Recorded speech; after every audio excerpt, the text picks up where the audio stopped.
suppressing a small amount of shock that the apparent biker gang leader do anything of the Latin language. Elasticity actually means strength of muscle or body. The early evening hours proceed much like that. The group of them discussing most everything, from music to actors to Madonna to big dicks, manly men, feminine women, and the things that can make them better. Hairy chest, waxed asses, and even rhinoplasty. The sentence is missing punctuation. I'm going to do an entire video at some point in time about all of the typos I found in my own book. And then I'm going to write a dirty letter to my publisher and probably never have a job again in my life.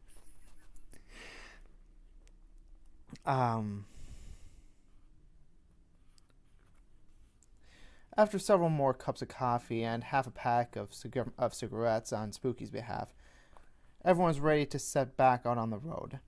Throughout the conversation, Elle and his big buddy Lasty sat quietly, saying neither a word to the bikers or one another.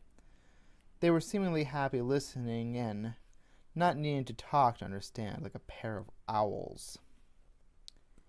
After the short ride, the bikers arrive at the hangout, as they commonly do on their weekends, and the heavy drinking begins again. Though Elle goes to sit by the bar, and Lashley heads off elsewhere. If anyone has any idea what that sentence is supposed to read, leave a comment below.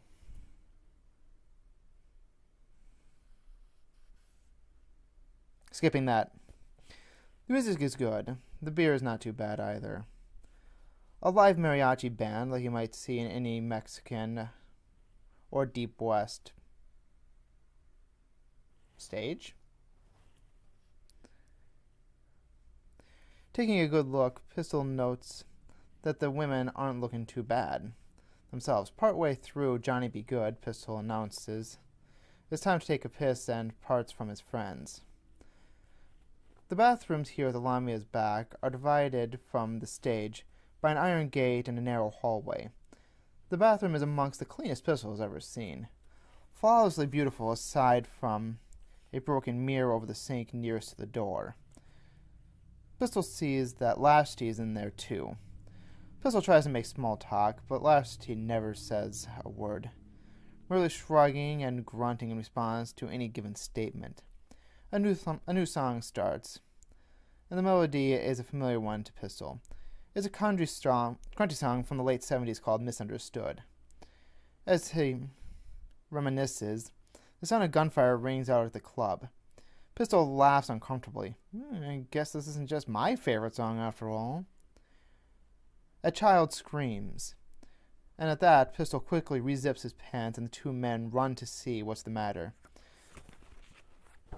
As Lasty throws open the door, 4 zombies lunge in at him. Lasty throws his fist at them, and they tumble back through the door as quickly as they came. Pistol reaches around his waist and pulls his whip.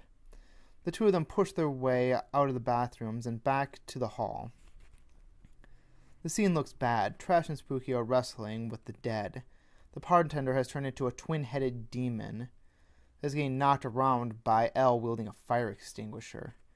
A man in a silk suit has gunned down one of the dancers, and the old man that Pistol saw come in with a pair of kids several minutes ago, as he headed to the restrooms, is swinging a chair leg at a group of flesh-hungry beasts. As the children are being carried away, the younger looking of the two towards Pistol and Lasty, the other being taken towards the front of the bar. The music stops as the sprinklers come on, pouring blood from the ceiling. Pistol points to the older girl and yells, "Big stuff!" Lasty nods and charges through the gates towards the beast, Lasty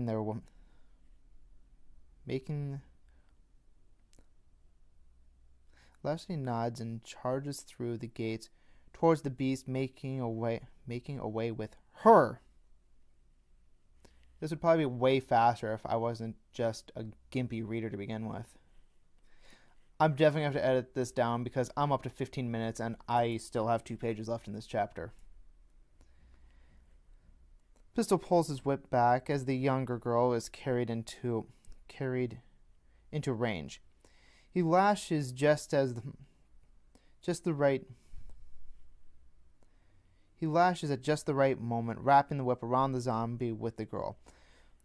Pistol smiles as he tugs on the monster and says, "I don't think that's kosher. Someone your age picking up someone hers." He waves a mocking finger. The monster drops the girl and runs at Pistol, its mouth dropping open hungrily. It pushes the man backwards into the gate, slamming it shut. Other undead hands reach through, tugging at Pistol. "Bad touch! Bad touch!" Pistol calls, as it should probably say. He elbows the gate to shove the other zombies away, then pushes the one holding him. Pistol swings his whip again, wrapping it around the zombie's head this time. He pivots inwards at it and sidekicks it, and the force rips the minion's head clean off. The gate shakes as other zombies start trying to get at the Pistol, who strikes a ready stance. He calls the girl, "Out the back, sweetheart." Pistol smiles again.